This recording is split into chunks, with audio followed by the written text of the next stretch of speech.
My name's Trevor Crotch-Harvey. My business is Fembrook Consulting, and what I do is help universities who are looking at campus card schemes.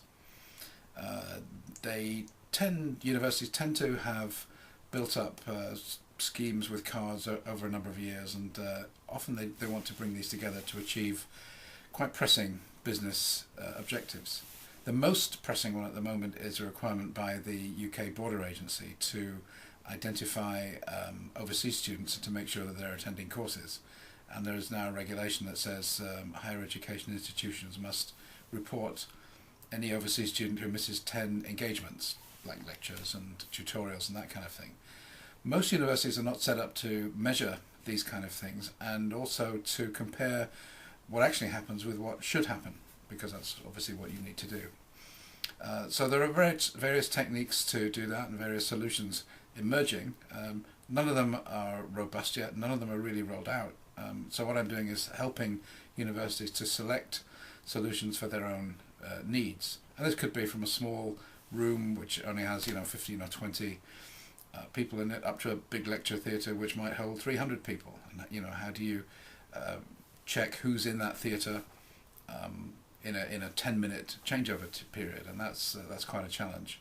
Another challenge is making sure that you're checking the people and not just a card. So having a card that's in there and checking that is one thing, but there is a phenomenon, I'm afraid, called buddy tapping, where students will take in a handful of cards from their friends and tap them all on a reader to make it look like they've attended the lecture, but in fact they haven't.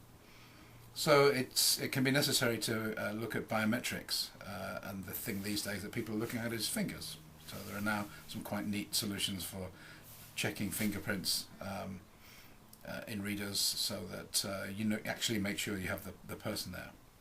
So that is one kind of area, but the data that you can get from that can help with UK students as well, because you can identify whether they're missing courses or lectures.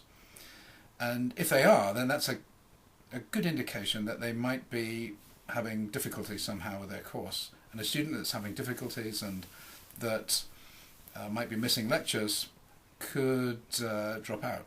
And if they drop out, then there's a financial penalty that the university pays for that. So again, a scheme like this can help to identify students at risk of dropping out, and enable the university to take remedial action, whether that's counselling or whatever, or extra tuition.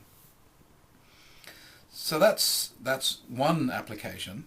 Another one that a number of universities are looking at is cashless payment, because handling cash in a university is a major pain because of the security, the cost of actually handling the cash securely, making sure that shrinkage doesn't happen. And now there are payment solutions emerging that will allow universities to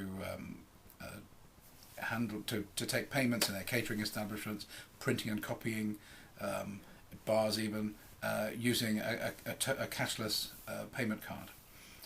And that can help a lot. Again, there are a number of solutions. People like MasterCard have their solutions, but also there are closed loop solutions as well, which and it's a question of looking at what's the most appropriate for each higher education institution. So my name's Trevor Crotch-Harvey. If you'd like to know more about this, please visit my website. It's www.fembrook.com, where you'll have my contact details, and I'll be very happy to speak to you and see if I can help. Thank you.